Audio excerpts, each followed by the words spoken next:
Detective Lena Harris, a 42-year-old black state prosecutor, sat bruised and handcuffed in a dimly lit holding cell in Jackson, Mississippi, her tailored suit torn from a scuffle no one saw coming.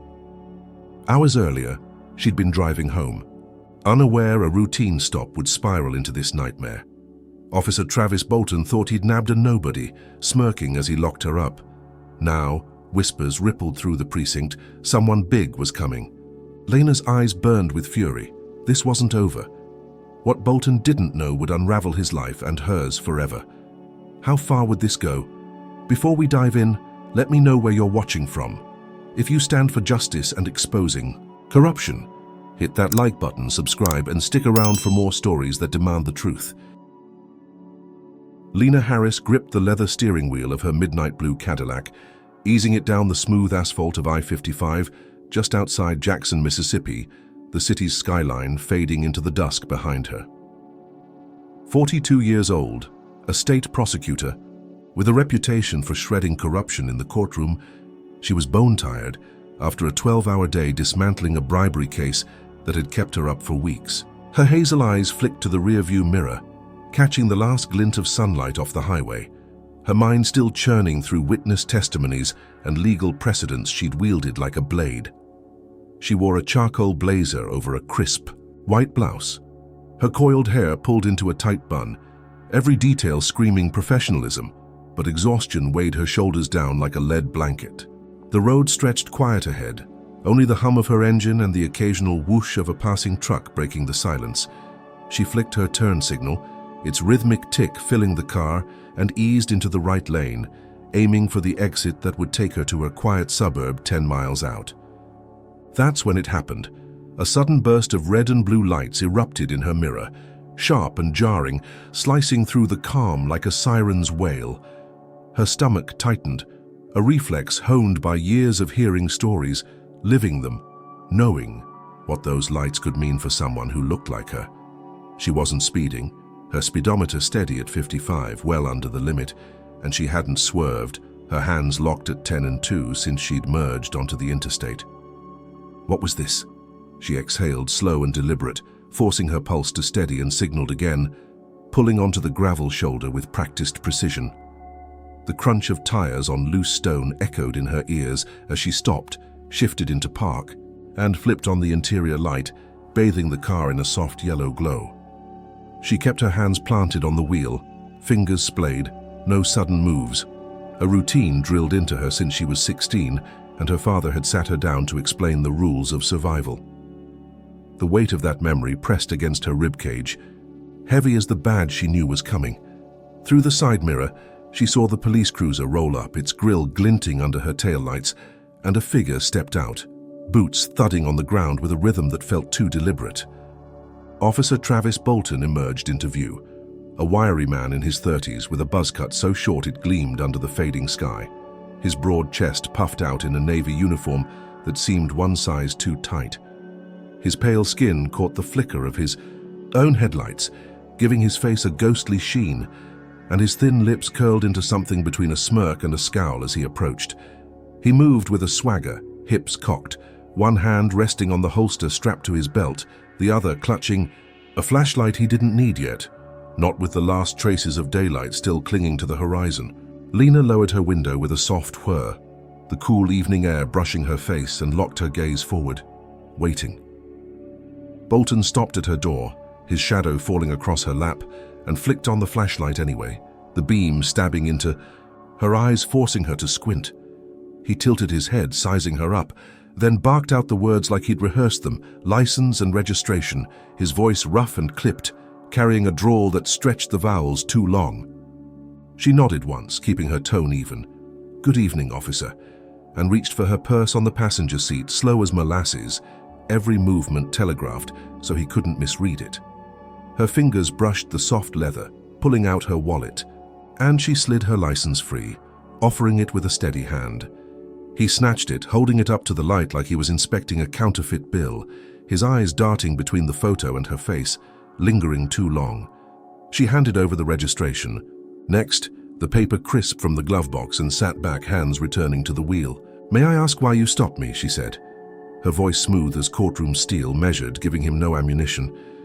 He didn't answer at first, just kept staring at her ID, his jaw working like he was chewing on something sour. Finally, he looked up, eyes narrowing. "You rolled a stop sign back there about 3 miles ago." His tone flat, almost bored, but there was a glint in his gaze that said he was testing her. Lena's mind raced, replaying every inch of the drive. She'd stopped at the sign on Ellis Avenue, waited a full 3 seconds, checked both ways, then rolled through clean as a whistle. And she'd done it again at the next one. Habit from years of driving these roads. 3 miles back was open highway. No signs, no intersections, just asphalt and white lines. He was lying and she knew it, her gut twisting with the familiar sting of being targeted, the kind of stop that didn't happen to the white moms in minivans she saw coasting through her neighborhood. She tilted her head slightly. "I signaled." "Twice, officer?" "I didn't roll anything." Her words calm but firm, a quiet challenge wrapped in politeness. Bolton's smirk faded, replaced by a twitch at the corner of his mouth, and he stepped closer, the flashlight beam sweeping over her. Dashboard, her purse, the empty coffee cup in the console. His silence stretched, thick with menace, and she felt the air shift like a storm rolling in off the Gulf. He leaned in, close enough she could smell the stale tobacco on his breath, and muttered, "You questioning me, girl?" The word dripping with venom, a slap of disrespect that hit harder than the lights in her mirror. Her fingers tightened on the wheel, nails digging into the leather, but she kept her face stone cold, years of courtroom battles teaching her to bury the rage. She opened her mouth to respond, to cite the law he was bending, but his hand twitched. Toward his holster, a warning, and she knew this wasn't about reason anymore. He straightened up, tapping her license against his palm, and barked, "Keep your hands where I can see 'em." His voice louder now, sharp enough to carry over the hum of a distant semi. Lena's chest burned, the injustice searing through her, but she stayed still, staring straight ahead, knowing every second of this was a thread unraveling her night, her safety, her life. Bolton stepped back, his boots crunching gravel again, and flicked off the flashlight, plunging her into shadow. He held her ID like a prize, his smirk creeping back, and she realized this stop wasn't ending with a ticket. It was the start of something uglier, something she'd seen too many times in depositions and case files, something that could break her if she didn't play it just right. The highway stretched empty around them, no witnesses, no help, just her and this man, with a badge and a grudge, and the night closing in fast. Lena Harris sat rigid in her midnight blue Cadillac, the cool night air seeping through the open window as Officer Travis Bolton loomed outside, her license still clutched in his calloused fingers like a trophy he'd stolen. Her hands stayed, glued to the wheel, the leather creaking under her grip, her hazel eyes locked on the dashboard to keep from giving him any excuse to escalate further. The hum of I-55 buzzed in the distance, a faint lifeline beyond this isolated shoulder where the red and blue lights pulsed like a predator's heartbeat. She could feel Bolton's stare drilling into her, his silence stretching tighter than a noose, waiting for her to crack after his lie about rolling a stop sign 3 miles back, a fiction so blatant it might have been laughable if it weren't. So dangerous. She drew a slow breath, tasting the faint tang of gasoline and dust, and lifted her chin just enough to meet his gaze, her voice cutting through the stillness like a blade honed in courtrooms. "I'm Lena Harris, State Prosecutor. For Mississippi. Heading home after a case, here's my license. Let's keep this civil, officer." The words hung there, calm and precise, her title a shield she'd wielded 1,000 times to slice through bureaucracy and bullshit alike. She watched his reaction, his thin lips twitching as he glanced down at the ID again, the flashlight, in his other hand wavering for a split second, its beam dipping to the gravel like he'd been caught off guard. Had she rattled him? For a fleeting moment she thought she'd won, that her credentials might flip the script, send him back to his cruiser with his tail tucked, another petty power trip diffused by the weight of who she was. But then his eyes flicked up, narrowing into slits, and that smirk crawled back across his face, slow and oily like he'd just found a new game to play. He tossed her license onto the hood of her Cadillac with a flick of his wrist, the plastic slapping against metal in a casual insult, and muttered under his breath, "Uppity types always think they're special," the words slithering out with a venom that made her skin prickle. Her pulse kicked up, thudding against her ribs, but she kept her face a mask, years of facing down hostile judges and lying cops teaching her to bury the fury boiling inside. He stepped closer, his shadow swallowing the faint glow from her interior. Light and barked, "Step out of the vehicle now," his tone shifting from bored to brittle like he was daring her to push back. What the hell was he playing at? She blinked once, slow and deliberate, and leaned forward slightly, her voice steady as granite. "You've got no probable cause for a search, officer. I didn't roll anything, and I've identified myself. Let's not make this something it doesn't need to be." She was citing law now, chapter and verse, the kind of argument that had unraveled cases in her favor from Biloxi to Tupelo, and she saw it hit him, his jaw tightening, his fingers flexing near his holster like he wasn't sure what to do with her. Was this it? Had she backed him into a corner? His Adam's apple bobbed as he swallowed, and for a heartbeat she thought he'd relent, maybe mutter some excuse and slink off, her authority enough to douse the spark he'd tried to ignite. But then his smirk widened, a glint of something feral flashing in his pale blue eyes, and he leaned in close enough she could see the sweat beading on his forehead despite the evening chill. "Smells suspicious in here," he said, loud enough for anyone nearby to hear, though the highway remained deserted. Just the two of them locked in this twisted dance. Suspicious? Her car smelled of leather and the lavender air freshener dangling from the mirror. A faint whiff of her morning coffee still lingering in the cup holder, nothing remotely illegal, and he knew it. She could see it in the way his gaze darted, hunting for a lie to cling to. Before she could call it out, he straightened up and keyed his radio, his voice crackling through the static. "Need backup on I-55, mile marker 12. Got a non-compliant suspect." His words deliberate, painting her as the villain while she sat there, hands still on the wheel, complying to the letter. Non-compliant? Her stomach twisted. The accusation, a slap she'd heard too many times in client testimonies, a code word for black and breathing in the wrong place. She opened her mouth to protest, to demand he justify this on record, but the wail of sirens cut her off. Two more cruisers tearing down the highway toward them, tires squealing as they boxed her in. Lights flooded the scene, red and blue bouncing off her windshield, turning the night into a kaleidoscope of menace. Two more officers spilled out, both white, both smirking like they'd been invited to a party, their boots crunching gravel. As they flanked Bolton, a wall of uniforms closing in. What had she just walked into? Her brief flicker of triumph evaporated, replaced by a cold realization. This wasn't about a stop sign or a search. This was about her, who she was, what she represented, and Bolton wasn't letting her talk her way out. He nodded to his backup, his smirk now a full grin, and pointed at her door. "Get her out, she's resisting," his voice ringing with a glee that made her blood run cold. Resisting? She hadn't moved an inch, hadn't raised her voice beyond the calm of a seasoned attorney. But the truth didn't matter here, not on this stretch of asphalt where his word was law and hers was nothing. The other officers advanced, hands on their belts, and she knew the next move wasn't hers to make. How much worse could this get? Drop a comment with the number 1 if you're raging at Bolton's power trip already. Smash that like button if you've ever seen a lie turn into handcuffs, and subscribe if you're ready to see this fight for justice unfold. So what happens when Lena steps out of that car, surrounded and outgunned? Does she hold her ground, or does Bolton's trap? Snapshot? Stick around because the next twist is gonna hit hard. Lena Harris pushed open the door of her midnight blue Cadillac, the hinges creaking faintly as she stepped onto the gravel shoulder of I-55, her polished black heels sinking slightly into the uneven ground beneath her. The night air hit her face, cool and damp, carrying the faint scent of exhaust from the highway, but it did nothing to ease the heat rising in her chest as Officer Travis Bolton loomed just 3 feet away, his wiry frame taut with anticipation. Her charcoal blazer hung crisp despite the long day, her white blouse still tucked neatly into her slacks, every inch of her screaming authority, but none of that mattered now.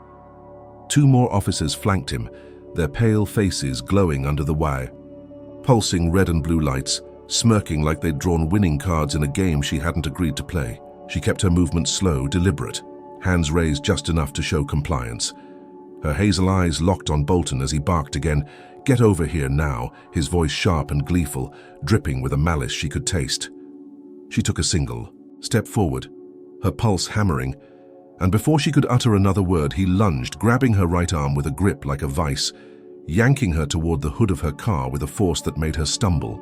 Her shoulder slammed against the metal, the cold surface biting through her blazer, and she gasped, the sound involuntary, a crack in the armor she'd built over years of facing down worse than this.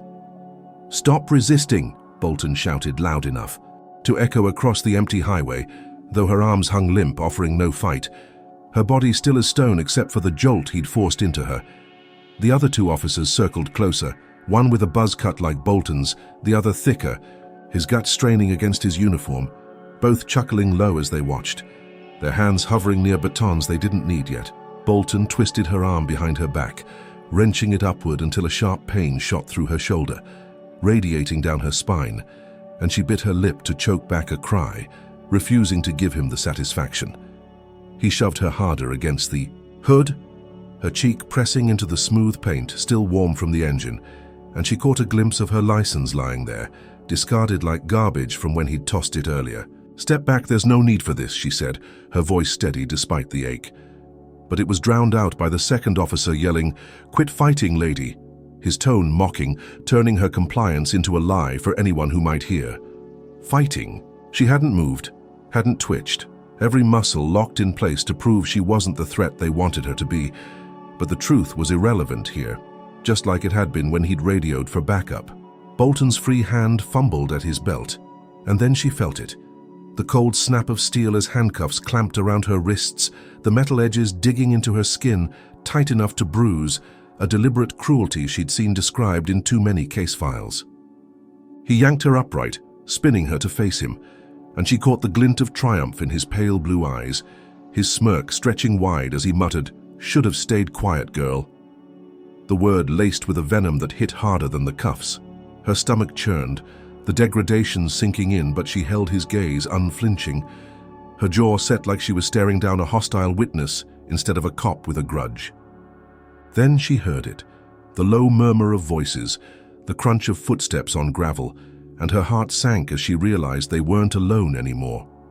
Headlights flickered along the highway, cars slowing as drivers craned their necks, phones popping out of windows, their screens glowing in the dark like fireflies. A crowd was forming, maybe 10-15 people spilling from a pickup truck that had pulled over 50 yards back, drawn by the flashing lights and the shouts.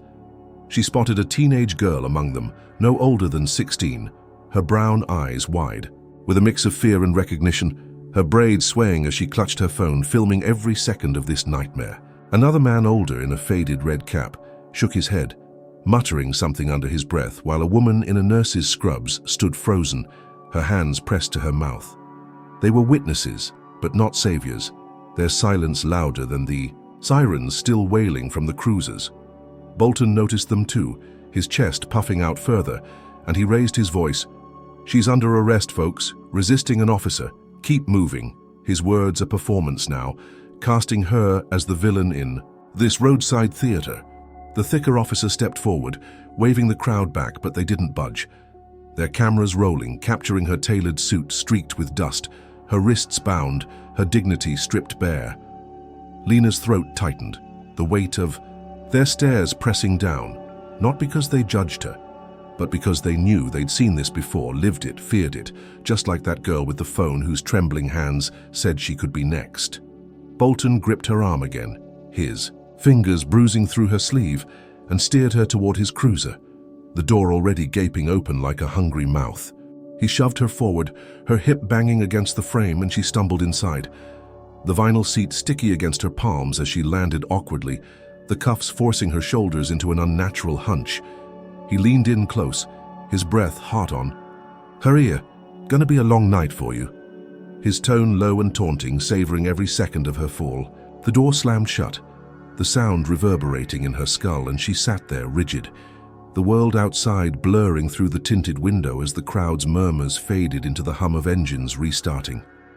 Her wrists throbbed, the metal chafing with every slight shift, and she flexed her fingers, feeling the sting spread up her arms. This wasn't just a stop anymore, it was a public execution of everything she'd built. Her name, her career, her power, all dragged through the dirt by a man who didn't even know who she was, or worse, didn't care. She closed her eyes, for a heartbeat, grounding herself, the rage simmering beneath her calm like a volcano waiting to blow. The cruiser's engine roared to life, Bolton sliding into the driver's seat with a grunt, his smirk visible in the rearview mirror as he peeled onto the highway, the lights still flashing, announcing her shame to anyone who passed. She replayed it all. The lie about the stop sign, the fake suspicion, the cuffs, the crowd, every step a calculated move to break her, and she knew this was only the beginning. Jackson South Precinct loomed ahead, its squat brick silhouette growing closer, and she braced herself, knowing whatever came next would be uglier, messier, and far more personal than this. Lena Harris sat stiff on the hard bench of the holding cell at Jackson South Precinct, the air thick with the sour stench of sweat and bleach, her wrists still bound in the too tight handcuffs that bit into her skin with every slight twitch. Her charcoal blazer hung askew, one sleeve torn at the elbow from the scuffle on I-55, her white blouse smudged with grime from the cruiser's sticky seat, but she kept her back straight, her hazel eyes blazing despite the dim fluorescent buzz. Overhead, the cell's grey walls pressed in, scratched with names and dates from others who'd been here, a gallery of silent stories she knew too well from her years as a state prosecutor, dismantling cases just like this.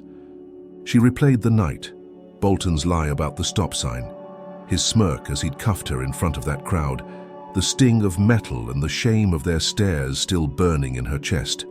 Her briefcase, snatched from her Cadillac, sat on a table beyond the bars, its leather scuffed, a symbol of her authority now out of reach. Footsteps echoed down the hall, heavy and uneven, and she looked up as Officer Travis Bolton swaggered in, his buzz cut catching the light, his uniform crisp despite the chaos he'd unleashed. Behind him shuffled Sergeant Carl Withers, a grizzled man pushing 60, his salt and pepper beard framing a face etched with decades on the force, his brown eyes darting nervously as he carried a clipboard stacked with forms. Bolton stopped at the bars, his pale hands gripping them, and grinned. "Looks comfy in there, don't it?" His voice dripping with mockery, savoring her fall like a kid with a new toy. Withers cleared his throat, stepping forward, and squinted at her, his thick brows knitting as he tilted his head. "You're Lena Harris, ain't you, the prosecutor lady?" The question hung there, tentative, and she nodded once, sharp and firm. "Yes, Sergeant, that's me, state prosecutor, arrested without cause," her tone cool, cutting through the humid air like a scalpel. Withers froze, his clipboard slipping slightly in his meaty hands, and she saw it click, recognition flaring in his widened eyes as he muttered under his breath, "Jesus, Travis, what did you do?" Bolton shrugged, casual as if he'd spilled coffee instead of cuffed a legal titan. Caught her mouthing off, wouldn't comply, his lie so bold it almost sounded rehearsed. Withers shot him a look, then turned back to her, fumbling with his keys. "Hold on, ma'am, let's get this sorted." His voice softening, edged with something like regret. The cuffs clicked open, falling to the bench with a dull clank, and Lena rolled her wrists, the red welts pulsing as blood rushed back, a fleeting relief washing over her. She stood, smoothing her blazer, and exhaled, thinking, maybe maybe her name had pulled her out of the fire Bolton had lit. Withers handed her briefcase back, his fingers trembling slightly. "Sorry about this. Must be a mix-up. We'll figure it out." His words a lifeline she grabbed onto, her shoulders easing as she nodded, appreciating the gesture even if it couldn't erase the night. Had she dodged the bullet? She took a step toward the door, the precinct's hum of radios and footsteps buzzing beyond. When Bolton's grin vanished, his face flushing crimson as he stormed forward, blocking her path. "Wait a damn minute," he snapped, his voice rising. "She assaulted me out there, shoved me when I tried to search her car." His eyes darting to Withers, hunting for backup. Lena's jaw dropped, the air sucking out of her lungs assaulted him. She'd been pinned to the hood, hands limp, hadn't touched him once, but the lie landed like a brick, heavy and deliberate. Withers hesitated, his brow furrowing. "You sure?" "Travis, she don't look the type," his tone skeptical. But Bolton doubled down, nodding fast. "Ask Jenkins and Reed. They saw it. She's dangerous." His words tumbling out, frantic now. The other two officers from the stop shuffled in, the thick one with the gut and the buzz-cut clone, both nodding like bobbleheads. "Yeah, Sarge." She swung at him, real wild, their voices overlapping, a chorus of fiction that made her stomach lurch. Withers rubbed his temples, caught between rank and reason, and sighed. "Look, I gotta check this. Stay put, ma'am," his apology fading as he turned away. Bolton smirked again, triumphant, and before she could argue, he grabbed her arm, shoving her back into the cell with a force that rattled the bars. The door clanged shut, the lock snapping into place, and she stumbled, catching herself against the bench, her briefcase slipping to the floor with a thud. Her brief taste of freedom evaporated, replaced by a suffocating dread as Bolton leaned. "Close?" His breath hot through the bars. "Should have kept your mouth shut, Prosecutor." His whisper a promise of more to come. She sank onto the bench, her wrists throbbing anew, the precinct's chatter fading into a dull roar as she stared at the wall, Bolton's lie a noose tightening around her neck. How had it flipped so fast? She'd thought her title would save her, but these men didn't care. They saw her skin before her badge, and now they'd turned her into the criminal. The cell felt smaller, the air heavier, and she knew this wasn't the end. Bolton's grin said he was just getting started. "What do you think, folks? Comment number 1 if you're furious Bolton's twisting the truth to trap Lena. Hit that like button if you've ever seen justice flipped upside down like this, and subscribe if you're rooting for her to fight back. So what's Bolton cooking up next to bury her deeper? Will he stack the deck even higher, or does Lena have a card left to play? Get ready, because this roller coaster's about to drop again. Lena Harris sat hunched on the cold bench of the Jackson South Precinct holding cell, the dim light flickering above her, casting jagged shadows across the grey concrete walls as the ache in her wrists pulsed with every heartbeat.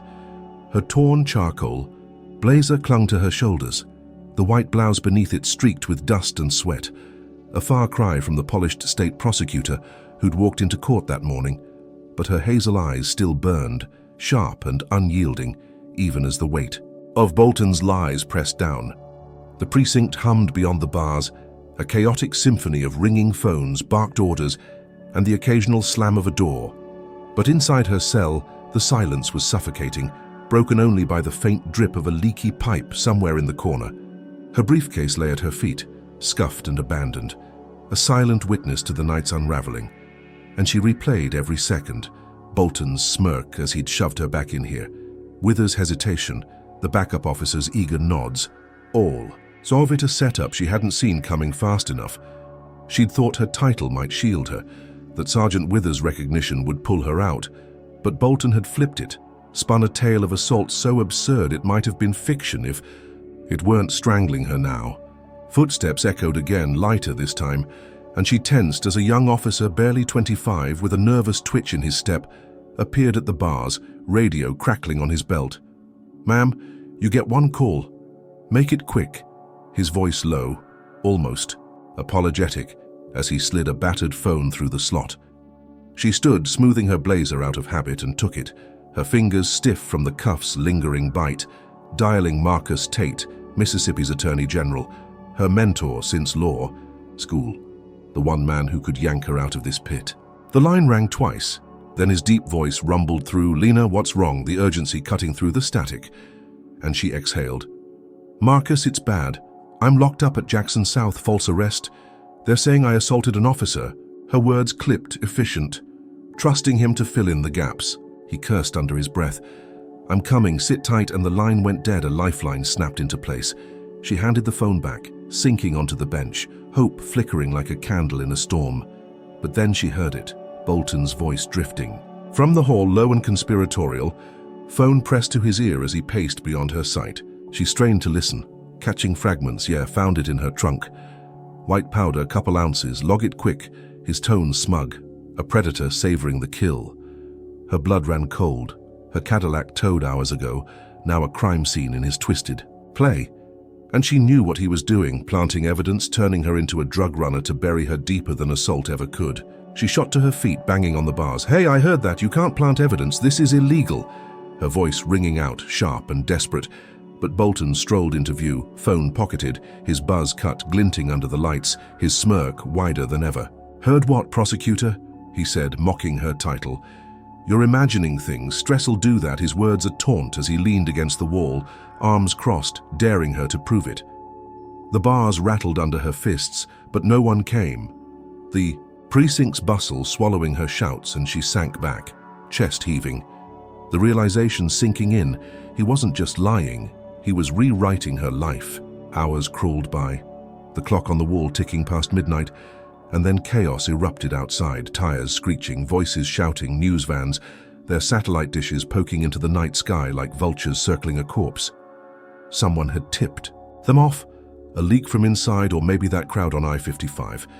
And now her name blared through the cell's tiny window, tinny broadcasts filtering in. State Prosecutor Lena Harris arrested in drug bust.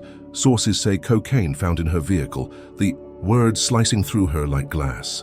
She pressed her forehead to the bars, the metal cool against her skin, her career teetering on a cliff as the story spread, her face plastered on screens across Mississippi, a mugshot they hadn't even taken yet already conjured by some eager editor.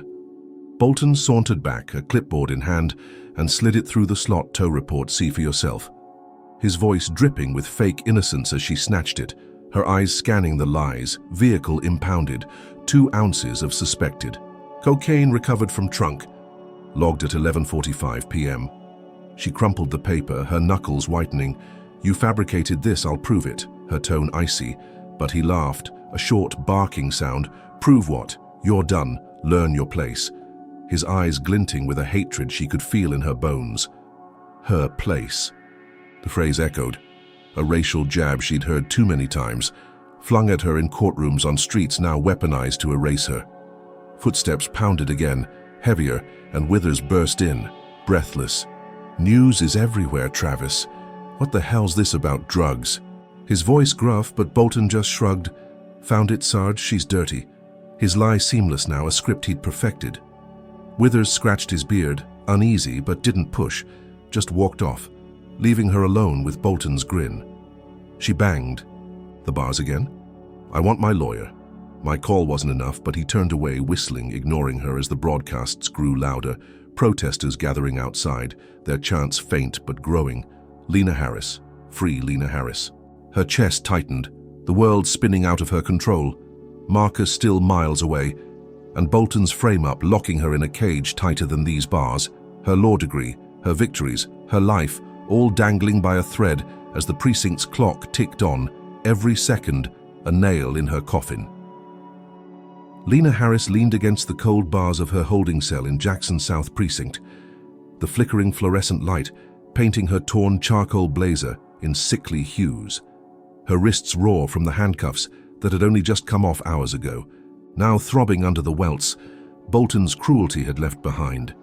The air hung heavy with the tang of bleach and desperation, the distant chants of protesters outside seeping through the precinct's thick walls. Free Lena Harris. Free Lena Harris. A lifeline she clung to as the news van's broadcasts droned on, branding her a drug-tainted criminal. Her white blouse stuck to her skin, damp with sweat and grime. But her hazel eyes stayed fierce, cutting through the gloom as she replayed Bolton's frame-up, the fake cocaine in her trunk, the smug way he'd said, "Learn your place," every word. A dagger aimed at her core. Her briefcase sat propped against the bench, scuffed but intact, a battered emblem of the life he was trying to destroy, and she gripped it now, fingers tracing the leather, grounding herself in the chaos. The precinct buzzed beyond her cell, phones ringing, officers shouting, a storm brewing she could feel in her bones. And then the hall erupted, heavy boots pounding the tile, a voice like thunder slicing through the din. Where the hell is she? "Get me to Lena Harris now." Her heart leapt. Marcus Tate, Mississippi's Attorney General, 6'4" and built like a linebacker, stormed into view, his navy suit pristine, his bald head gleaming under the lights, his dark eyes blazing with a fury she'd seen level entire rooms. He carried a black leather satchel slung over one shoulder, his badge glinting on his belt, every step radiating power as Sergeant Withers scrambled behind him, clipboard flapping. "Sir, we're handling it. Just a misunderstanding." His voice, shaky, dwarfed by Marcus's presence. Bolton trailed them, his buzz cut slick with sweat, his smirk gone, replaced by a flicker of unease as Marcus stopped at the bars. "Lena, you okay?" His tone low, urgent. a lifeline she grabbed with both hands. She stood, straightening her blazer. "I'm alive, Marcus, but they've got me on assault and drugs, all lies Bolton's doing." Her words steady, trusting him to see through the mess. He turned on Bolton, towering over him. "You arrested my state. Prosecutor on fabricated charges? Explain yourself." His voice booming, filling the cell block with an authority that made the walls tremble. Bolton stammered. "She resisted, sir, swung at me, drugs in her car." His lies faltering under Marcus's glare, but Withers stepped in. "We're checking it, sir. She's free for now. Let's sort this." His hands fumbling with keys again. The cell door swung open, and Lena stepped out, her heels clicking on the tile, her shoulders easing as Marcus clapped a hand on her back. "You're out of here. I've got you." His promise a balm to the night's wounds. She exhaled, tasting freedom, thinking justice might claw its way through after all, her name enough to pull her from the fire Bolton had stoked. They moved toward the exit, Marcus barking orders, "Get me the tow report, the arrest log now." His satchel swinging as officers scattered, and she walked beside him, head high, the chants outside growing louder, a swell of hope rising in her chest. Had she turned the tide? The precinct doors loomed ahead, freedom just steps away, when Marcus's phone buzzed, shrill and insistent, and he answered, his face hardening as a voice crackled through. "Governor Ellis, yeah, I'm here." "What's this about?" Lena froze, her gut twisting. The governor, a good old boy with Bolton's family in his pocket. A man she'd crossed in courtrooms over police corruption cases. Marcus listened, jaw clenching. "Yes, sir. I understand, but this is..." He paused. Cut off, then hung up, his eyes meeting hers. "They want it hushed, Lena. He's pulling strings," his voice tight. A warning she felt in her marrow. She opened her mouth to protest, but sirens wailed outside, sharper now, and Withers rushed back, breathless. "Lab says the powder's real. Cocaine verified. Bolton's story checks out." His words a gut punch as Bolton's smirk crept back, faint but growing. Real? Her Cadillac had been clean. She'd driven it straight from the courthouse, no drugs, no chance. But the lie was solidifying, the governor's influence seeping through the cracks. Marcus cursed, slamming his satchel down. "This is bullshit." "Hell, fight it." But Withers shook his head. "Sorry, ma'am, you're back in custody, governor's orders pending review." His tone defeated as two officers grabbed her arms, dragging her from Marcus's side. She stumbled, heels scraping tile, and Bolton stepped close, whispering, "Told you, you're done." His breath hot on her ear as they hauled her toward booking. The cell door loomed again, but this time it was her doorstep they reached first.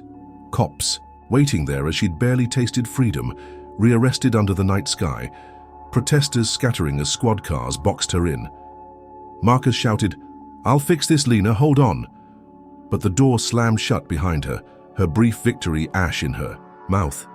The system's claws sinking deeper than Bolton's alone ever could. "Tell me what you think. Drop a number 1 in the comments if you're screaming at the governor's dirty game here. Smash that like button if you've ever seen power protect the wrong side, and subscribe if you're with Lena to the end." So, what happens when the big guns turn on her? Does Bolton's web get tighter, or does Marcus pull a miracle? Buckle up, because this fight's about to explode. Lena Harris sat rigid in the backseat of a squad car speeding back to Jackson South Precinct, her wrists aching anew from fresh cuffs slapped on at her doorstep, the metal cold and unforgiving against the welts Bolton had left earlier. Her torn, charcoal blazer hung off one shoulder, her white blouse streaked with dirt and sweat, a battered shell of the state prosecutor who'd walked free just hours ago, but her hazel eyes burned with a defiance that refused to crack. The night outside blurred past the tinted windows, streetlights casting fleeting glows across her face, the distant chants of protesters fading as the precinct loomed ahead, its brick walls a fortress she'd escaped only to be dragged back. Marcus Tate's voice echoed in her head. "I'll fix this, hold on," a promise drowned out by the governor's pull, the lab's lie about cocaine, Bolton's smirk as he'd whispered, "You're done," every thread tightening a noose she couldn't shake. The car jolted over a pothole, her shoulder banging against the door, and she winced. The pain a sharp reminder of the night's toll, her briefcase lost somewhere in the chaos, her life unraveling with every mile. Word had spread fast, too fast. Her arrest plastered across news feeds, drug charges and assault now gospel, to a city primed to believe it. and she felt the weight of unseen eyes, judging, condemning, stripping her bare.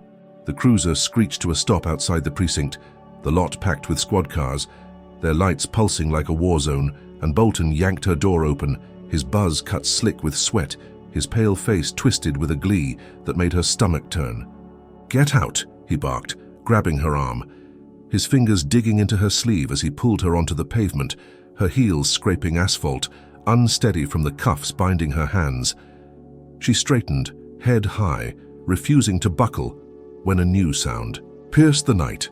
Tires screeching, horns blaring, a cacophony rolling in from the east. Pickup trucks roared into view, 5, then 10, their beds packed with men in hoodies and caps. Faces shadowed but eyes glinting with menace, rebel flags, flapping from antennas like battle standards. Racial slurs tore through the air, "nigger bitch," hang her high, the words raw and jagged. A chorus of hate that hit her like a fist, and she froze, recognizing the venom, the kind she'd fought in courtrooms, but never faced this close. Bolton smirked wider, stepping back as the mob circled the precinct, their engines revving, a wall of noise and fury closing in. Who were they? She spotted a hulking figure in the lead truck, his beard gray and wild, his jacket patched with insignia she knew too well, clan markers, and her blood chilled. Bolton's uncle, a name whispered in backroom deals, a ghost from her corruption cases, now flesh and blood before her.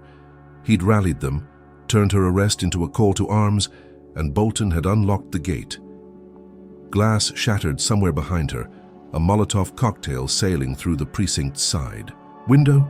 Flames bursting across the brick, licking up the wall as officers shouted and scattered, their yells lost in the mob's roar. Smoke stung her eyes thick and acrid, and she coughed, her lungs burning as Bolton grabbed her again, yanking her toward the precinct's rear door. "We're transferring you," he said, his voice loud over the chaos, but his smirk said this wasn't safety. It was delivery.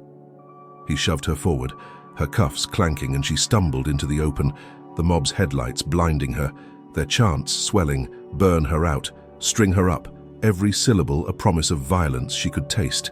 A gunshot cracked, then another, bullets pinging off the precinct's wall inches from her head, and she ducked instinctively, adrenaline flooding her veins as she bolted, wrenching free from Bolton's grip. He lunged, cursing, but she darted. Sideways, her heels slipping on gravel as she dove into an alley beside the building, shadows swallowing her as the mob's screams chased her steps.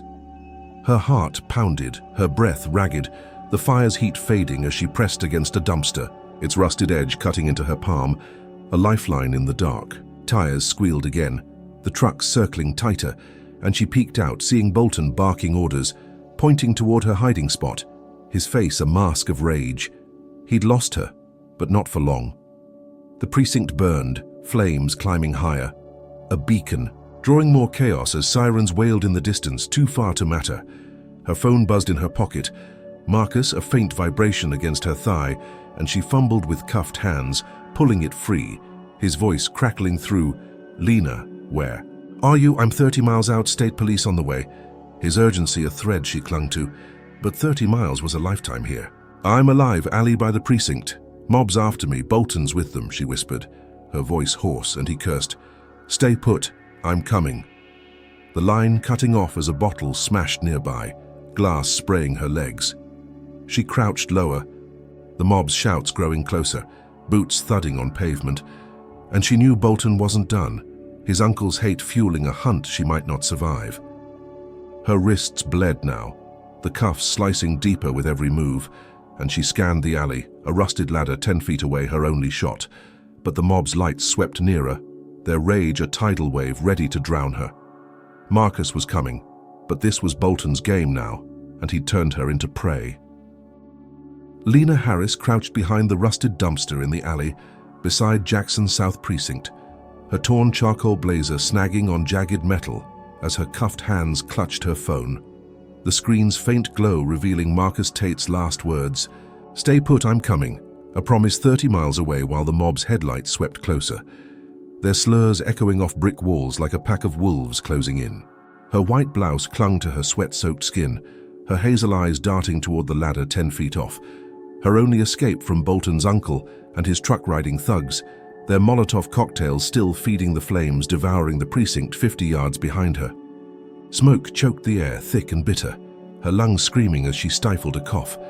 The cuffs slicing deeper into her wrists with every shift, blood trickling warm down her fingers, staining her slacks. Gunshots rang out again, bullets ricocheting off the alley's edge, and she flinched, pressing lower, her heels scraping gravel. The mob's chants burn her out, a relentless drumbeat of hate fueled by Bolton's betrayal. Then a new sound cut through, boots pounding, not the mob's heavy thuds but lighter, frantic steps, and she peeked out, heart leaping as 3 figures burst from the shadows. A wiry man in a denim jacket, a woman with a scarf tied tight over her braids, and a teenage boy clutching a phone, his eyes wide with recognition. "You're her, the prosecutor lady," the woman hissed, voice low but fierce, and Lena nodded, breathless. "Yeah, Lena Harris, help me," her plea raw, trusting them because she had no choice. The man grabbed her arm, gentle but firm. "Come on, we got you," and they pulled her toward a side street, the boy filming as they moved, his shaky footage catching the mob's truck circling, Bolton's silhouette barking orders near the precinct's burning husk. They stumbled into a squat brick building, a bar with neon flickering over the door. Jackson Tavern, the air inside thick with beer and fry grease, a dozen faces turning as they burst in, black locals, truck drivers, a bartender with a graying afro, all freezing mid-drink. "She's the one from the news," the boy shouted, holding up his phone. "Live streaming now, this is Lena Harris. They're trying to kill her," his voice cracking but steady, and the room erupted, chairs scraping, voices rising. "What the hell, that's our prosecutor, they can't do this." Phones lit up, screens glowing as the stream spread. Dozens, then hundreds watching live. The bar's owner, a stout woman named Ruby, slamming a shotgun onto the counter. "Not in my place, they won't." Her defiance a spark that caught fire. Lena sank into a chair, her legs trembling, the cuffs clanking as Ruby handed her water. "Drink, girl, you're safe here." Her tone a balm as the crowd rallied, their anger a shield she hadn't expected. Had the tide turned? The boy's stream hit thousands, comments flooding, "Justice for Lena," and outside horns blared.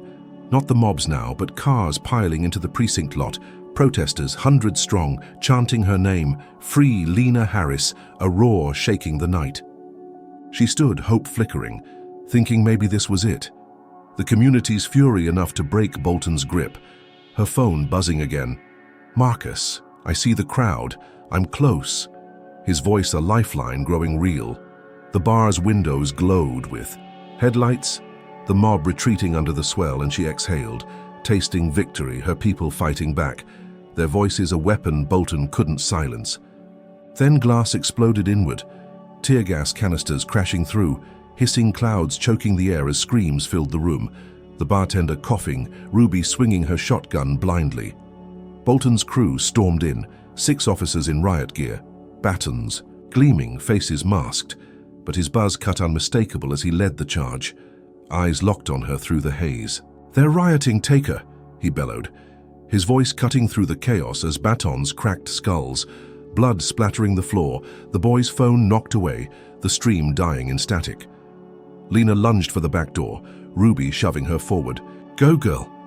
But Bolton's gloved hand clamped her shoulder, slamming her against the wall, her head ringing as he snarled, "You don't get to win," his breath hot on her face. He swung his baton, the blow catching her temple, stars bursting in her vision as she crumpled, the gas searing her throat, her wrists bleeding anew under the cuffs. Protesters pounded the windows, helpless, their chants drowned by sirens as Bolton dragged her out, her body limp, the bar's defiance crushed in minutes. She faded, the world tilting black, his smirk the last thing she saw, a promise of worse to come as the crowd scattered, their rally shattered by his brutality. Drop a number 1 in the comments if you're cheering for the bar folks who risked it all for Lena. Smash that like button if Bolton's raid has you boiling, and subscribe if you're ready to see her claw back from this. So what's Bolton's next move after breaking her sanctuary?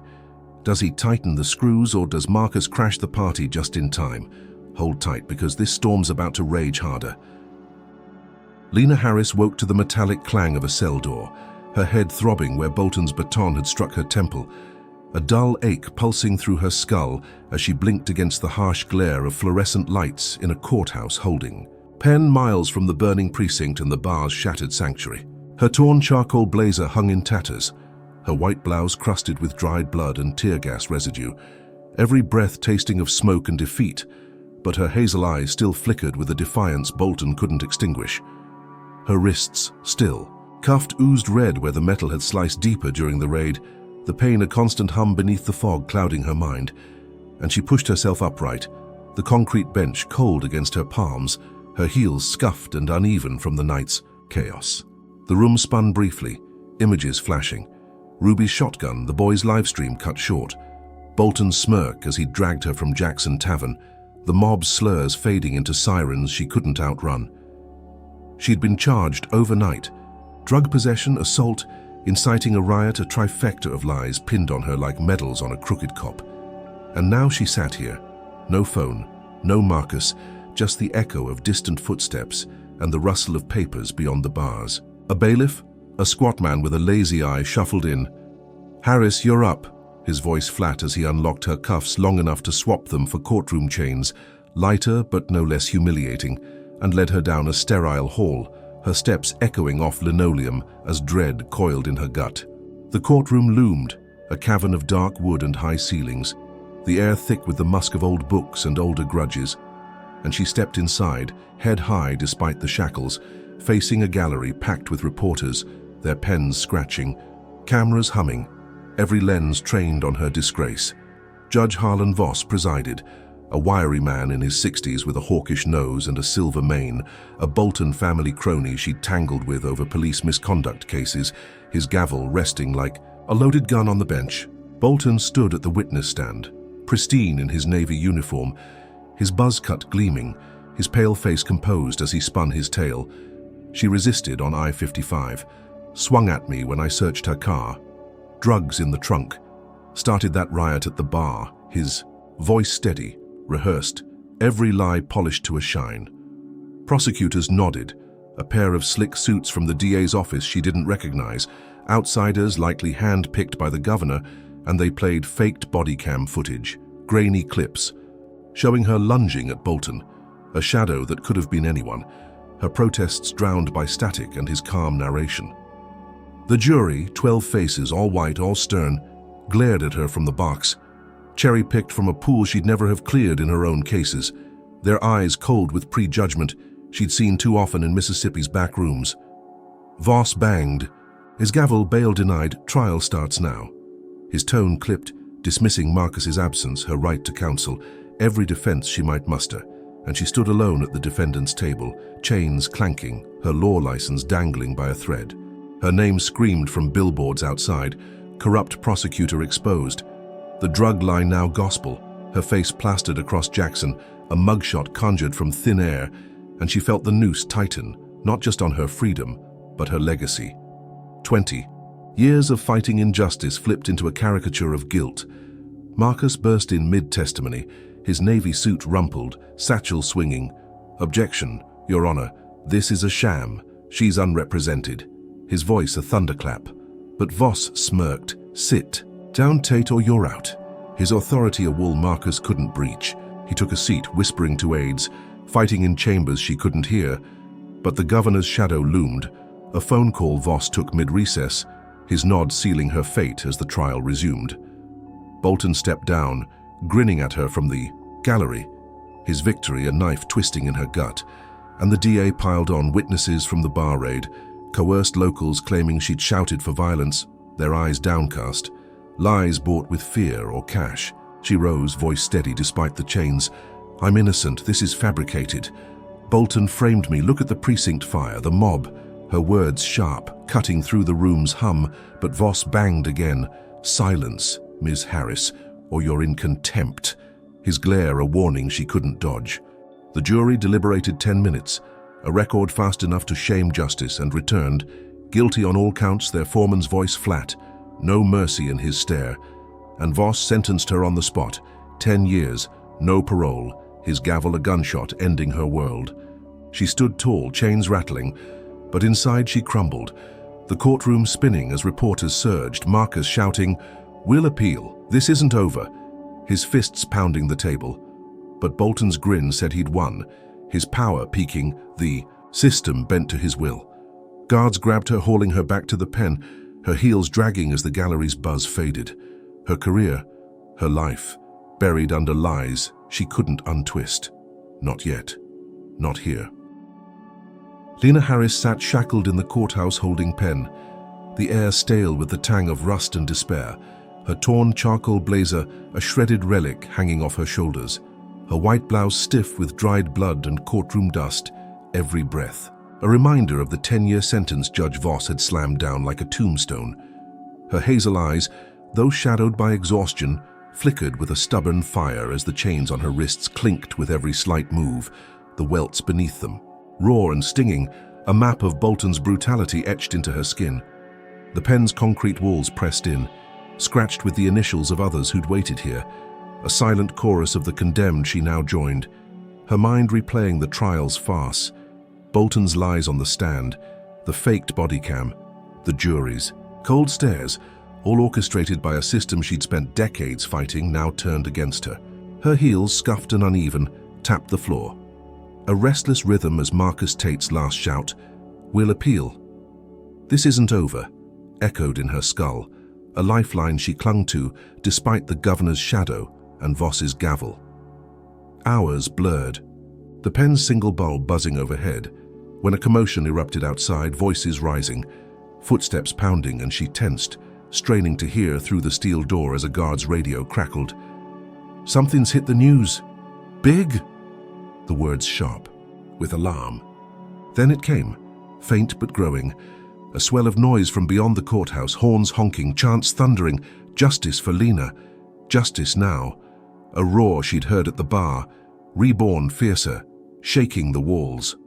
A bailiff burst in, young and jittery, his uniform wrinkled. "Harris, you're out, technicality, move it." His voice clipped as he unlocked her chains, the metal falling with a clatter, freeing her wrists for the first time in days. She stood, wincing as blood rushed back and followed him, her steps unsteady but head high, emerging into the courthouse lobby where chaos reigned, reporters swarming, their cameras flashing like lightning, aides shouting into phones, and Marcus, storming through, his navy suit creased, his satchel clutched tight. "Lena, we've got it, you're free," his grin wide, a victory she hadn't dared imagine. He shoved a tablet into her hands, the screen blazing with a headline. Leaked video exposes cops' frame-up, and she watched, heart pounding, grainy footage from a bar patron's hidden phone, Bolton planting the cocaine in her Cadillac's trunk, barking to his uncle's mob, swinging that baton into her temple, every lie unmasked in shaky, undeniable clarity. The crowd outside surged, thousands now spilling into the streets, their signs scrawling her name, "Free Lena Harris," the livestream's echo igniting a firestorm she could feel through the glass. Marcus clapped her shoulder, presented it to Voss. "He had no choice, you're out." His voice thick with triumph as he pulled her into a hug, her ribs aching but her spirit soaring. The chains gone, the air sweet with a wind she'd clawed back from the abyss. Protesters cheered as she stepped onto the steps, their roar washing over her.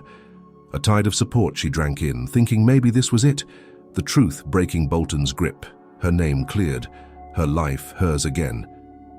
She raised a fist, weak, but resolute, and they roared louder, a moment of pure, hard-won glory. Marcus at her side, whispering, "We'll bury him. This is just the start." Then night fell, and she retreated to her house, the modest ranch she'd called home for 15 years, collapsing onto the couch, still in her tattered suit, the adrenaline fading into a fragile calm. She'd barely closed her eyes when a crash shattered the silence, glass exploding inward, flames roaring as Molotov cocktails sailed through her windows, 3, 4, 5, the room erupting in a furnace of orange and black. She bolted up, coughing, as smoke flooded her lungs, the heat searing her skin as she stumbled toward the door, her bare feet crunching glass, her blazer catching embers as she ran. Outside, tires squealed, a truck peeling away, and she saw it, pinned to her mailbox, a note in jagged scrawl. "You're done." The ink still wet as her house burned, every memory, every case file, every shred of her life swallowed by fire. She sank to her knees on the lawn, the blaze lighting the night, sirens wailing too late as neighbors gaped, helpless, and her phone buzzed. A text from an unknown number. Bolton's uncle says hi. The words "a dagger" twisting deeper than the trial. Her office called next. Voice clipped. "You're suspended. Pending review, misconduct allegations, the governor's reach striking again, her victory ash in her mouth as the flames climbed higher, her sanctuary gone, her freedom a lie." Bolton hadn't been in that truck, but his shadow loomed. His family's wrath a wrecking ball she couldn't outrun, and she knelt there, broken. The crowd's cheers a distant memory as the night closed in, colder and crueler than ever. Lena Harris huddled in a safe house 30 miles north of Jackson, a ramshackle cabin tucked deep in the pine woods off Highway 49, her torn charcoal blazer swapped for a borrowed gray hoodie, the fabric rough against her bruised skin, her white blouse long discarded, crusted with blood and ash from her burning home. Her hazel eyes, red-rimmed from smoke and sleeplessness, scanned the room's peeling walls, lit only by a flickering kerosene lamp, its weak glow dancing across a sagging couch and a table strewn with maps and burner phones Marcus had left her, tools for a counterstrike she was still piecing together. Her wrists, freed from cuffs but banded with scabs, throbbed as she flexed her fingers, the pain a constant echo of Bolton's wrath, her house now a smoldering ruin, her suspension a fresh wound. Every victory she'd clawed back torched by his uncle's Molotovs and the governor's pull. The forest outside whispered with wind and crickets, a deceptive calm broken only by the occasional snap of a twig, and she sat rigid, her stolen pistol, a snub-nosed .38 from Marcus's stash, heavy in her lap, her breath shallow as she waited for his next move, knowing Bolton wouldn't stop. Not after the leaked video, not after the protests, not after she'd dared to breathe free. She'd fled here at dawn, Marcus's state police escort peeling off to chase leads, leaving her alone with orders to lay low, plan, fight. But the silence gnawed at her, every rustle a threat, every shadow, Bolton's grin lurking in wait. Her phone buzzed once, Marcus. "We've got the feds sniffing, stay put," his text a thin thread of hope. But it died as the screen dimmed, battery low, her lifeline fading. She stood, pacing the creaking floorboards, plotting appeals, witnesses, anything to turn the tide, when the cabin's door splintered inward, wood shards flying as Bolton crashed through, his buzz cut gleaming, his navy uniform traded for black. Tactical gear, a Glock raised in one hand, his pale face twisted with a fury that promised death. Behind him loomed two thugs, hulking shadows in ski masks, one cradling a shotgun, the other a crowbar, their boots thudding as they fanned out. A hit squad she'd seen coming, but not this fast, not this soon. "You thought you'd win, Bolton," snarled, his voice a growl as he fired, the bullet grazing her arm, a hot sting ripping through her sleeve as she dove behind the couch, her .38 skittering across the floor. Blood seeped warm down her elbow, soaking the hoodie, and she bit back a scream, her heart hammering as she scrambled for cover, the lamp toppling, plunging the room into chaos of flame and shadow. Bolton kicked the table aside, maps scattering, and lunged, his boot slamming into her ribs, a crack snapping through her chest as she gasped, curling tight, the air fleeing her lungs. The shotgun thug circled, blasting a hole through the wall inches from her head, plaster raining as she rolled, snatching a broken chair leg, swinging it wild into his knee, a sickening crunch dropping him with a howl. Bolton roared, "You're dead, bitch," his Glock spitting again, the shot clipping her shoulder. A second burn joining the first as she staggered up, adrenaline flooding her veins, her vision blurring but her will steel. She dove for her pistol, fingers closing around it as the crowbar thug swung, the metal whistling past her ear, smashing the couch instead. And she fired, blind and desperate, the bullet tearing through his thigh, blood spraying as he collapsed, screaming. Bolton tackled her, his weight crushing her to the floor, his hands clawing for her throat, his breath hot and rancid. "I'll bury you myself," his words a vow as she thrashed, kneeing his groin, buying a second to twist free. She swung the .38's butt, cracking his skull, a wet thud stunning him as he reeled, blood trickling from his temple giving her a heartbeat to run. She bolted for the door, her arm dripping red, her ribs screaming, and stumbled into the night, the woods a maze of pines and thorns tearing at her legs as she sprinted. Bolton's curses chasing her, his thugs groaning behind. Headlights flared ahead, a black SUV skidding to a stop. Marcus leaping out, state troopers piling behind him, guns drawn. "Lena, get down!" His shout a lifeline as she dove, gravel biting her palms. Bolton staggered out, Glock raised, but troopers opened fire, a hail of bullets driving him back. His thugs cuffed as he slipped into the trees, vanishing into the dark, untouchable still. Marcus hauled her up, his face grim. "You're hit. We've got 'em. Let's go."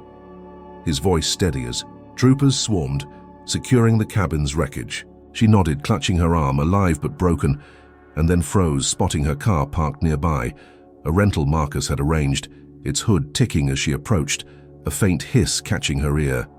She yanked Marcus back. "Bomb, get clear," her yell, sharp as she dove again. The explosion rocking the night, flames swallowing the vehicle in a fireball that lit the forest red, shrapnel raining as she hit the ground, her ears ringing, her body spent. Bolton's final blow rigged while she'd fought inside, a miss by seconds, and she lay there gasping, the safe house smoldering, her last refuge gone, nothing left but the fight she couldn't quit. Lena Harris vanished from the smoldering wreckage of the safe house off Highway 49, her grey hoodie soaked with blood from the gunshot grazes on her arm and shoulder, her ribs cracked from Bolton's boot, every inch of her battered body screaming. As Marcus Tate and the state troopers scoured the debris, their shouts fading into the pine woods' eerie silence. The car bomb's fireball had scorched the night, leaving a twisted husk of metal where her rental once stood, and she'd crawled away in the chaos, her hazel eyes glinting with a resolve forged through fire, her breath ragged but her mind razor-sharp. Knowing Bolton had slipped into the trees untouchable for now, his final blow a miss that handed her an edge. She staggered through thorns and mud, her stolen .38 tucked in her waistband, her torn slacks snagging on branches as she reached a dirt road, a stolen motorcycle stashed there by a bar patron's tip, Ruby's network still whispering in her favor, and she rode north, wind cutting her wounds, disappearing into Mississippi's backcountry, presumed dead by all but a few. Weeks bled into months, her name a ghost on the news. Lena Harris killed in safe house blast, body unrecovered, the story fading as Bolton swaggered back to Jackson, his buzz cut pristine, his badge polished, running for sheriff on a law and order ticket. His uncle's mob quiet, the governor's grip tightening, her suspension buried with her corpse. She hid in a Memphis attic, scars mapping her skin, her hair cropped short and dyed black, her frame leaner, harder, every day spent with hackers she'd met through Marcus's underground contacts, their screens glowing with plans, her voice, a whisper guiding the strike. The leaked bar video had cracked Bolton's armor, but she needed more and she found it. A late-night audio from a precinct mole, Bolton bragging to his crew, planted the drugs, burned her out. Bomb was my idea. His laugh a snarl that sealed his fate, her fingers trembling as she saved it, the key to his end. She waited, patient as a spider, until election night, Bolton on stage at a Jackson rally, flags waving, his grin wide as returns rolled in, victory close, when a national broadcast cut in, breaking news, audio leak exposes sheriff candidate Travis Bolton, and his voice blared raw and unfiltered, admitting every crime against her, the crowd gasping, his face draining white as screens replayed it. Planted the drugs, burned her out, bomb was my idea, a confession no spin could dodge. Protests erupted, thousands flooding Jackson's streets. Justice for Lena Harris reborn, fiercer now, their signs tearing Bolton's posters down, his campaign imploding as feds swooped in, cuffs snapping on his wrists mid-speech, his uncle's truck torched by the mob he'd once led, the governor's office scrambling, his allies falling like dominoes. Marcus, back in Mississippi, watched the chaos unfold, a faint smile breaking his grim mask, knowing she'd pulled the strings, his phone buzzing with her text, "It's done, stay safe," a ghost's farewell as he took the Attorney General's podium. "We've toppled a corrupt regime, more to come," his words a vow she'd shaped from the shadows. Bolton's arrest was just the start, the audio sparking investigations, precincts raided, the governor resigning under pressure, a system cracking under the weight of her revenge, her name a rallying cry she never spoke aloud. She emerged months later in New Orleans, scars hidden under a tailored green jacket, her hair grown out, coiled tight, her stride steady as she walked Bourbon Street, unrecognizable to the world that mourned her. A new ID in her pocket. Eleanor James, civil rights. Lawyer? Her past a weapon now, not a chain. She slipped into a cafe, the air rich with coffee and jazz, and sat by the window, watching the city pulse, her reflection sharp in the glass. Unbowed, her mind already mapping the next fight. Bigger, broader, the system itself her target, not just its pawns. Bolton rotted in a federal cell, his badge stripped, his power dust. But she didn't gloat, didn't need to. His fall a stepping stone, not the goal. Her smile faint as she sipped her drink. Justice a taste she'd refine, not savor. Marcus knew she lived. A secret he'd take to his grave and Ruby's bar rebuilt. A shrine to the night she'd sparked a reckoning. But Lena stayed gone, a legend reborn in whispers. Her next move a mystery even to her allies. She leaned back, the cafe's hum wrapping her in calm. Her scars a map of survival, her will a blade sharpened by loss. And she thought of Bolton's last grin, now a memory she'd crushed, her future wide open, a war she'd wage on her terms, starting now. Lena Harris's journey in this gripping tale offers profound lessons about resilience, systemic injustice, and the power of truth. First, her story underscores the unrelenting strength required to face racial prejudice head-on. Despite being targeted by Officer Travis Bolton's baseless stop, framed with lies and battered by a mob, Lena never crumbled. Her ability to wield her intellect and grit, even when stripped of her title and home, teaches us that inner resolve can outlast external oppression. It's a reminder that courage isn't loud. It's the quiet refusal to break, even when the odds stack higher with every blow. Second, the narrative exposes the chilling reality of systemic racism, where power protects its own.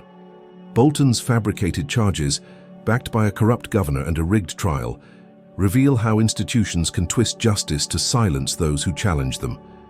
Lena's near destruction at the hands of a prejudiced cop and his influential allies highlights a bitter truth. For many, the system isn't broken, it's built this way. Yet her survival proves that exposure, through leaked evidence and community outrage, can crack that armor, urging us to question who the law truly serves. Third, the story champions the collective strength of resistance. The bar patrons, protesters, and hackers who rallied for Lena show that individual fights become unstoppable when communities unite. Her false victories, each snatched away by Bolton's retaliation, were only reversed because people refused to stay silent, amplifying her voice when she couldn't. It's a lesson in solidarity. One person can spark change, but many can sustain it. Finally, Lena's revenge from the shadows teaches us about strategic patience. Presumed dead, she didn't rush to reclaim her name. She waited, striking with precision through that damning audio leak, toppling Bolton and his network. It's a powerful nod to the idea that justice, though delayed, can be exacted with cunning and time, turning victimhood into victory on her terms. For viewers, this tale demands reflection. It's not just about Lena. It's about every person who's faced a Bolton, every community battling a rigged game. Her rebirth as Lena James, scars and all, signals hope. Survival isn't the end, but a beginning to dismantle what broke you. So what's your take? Comment below. Have you seen resilience like Lena's turn the tide in real life? Hit that like button if her fight stirs you. Subscribe to catch more stories of justice prevailing. And share this to spark conversations about the systems we live under. Thanks for riding this roller coaster with us. Here's wishing you the strength to stand tall and the wisdom to strike smart wherever your battles lie.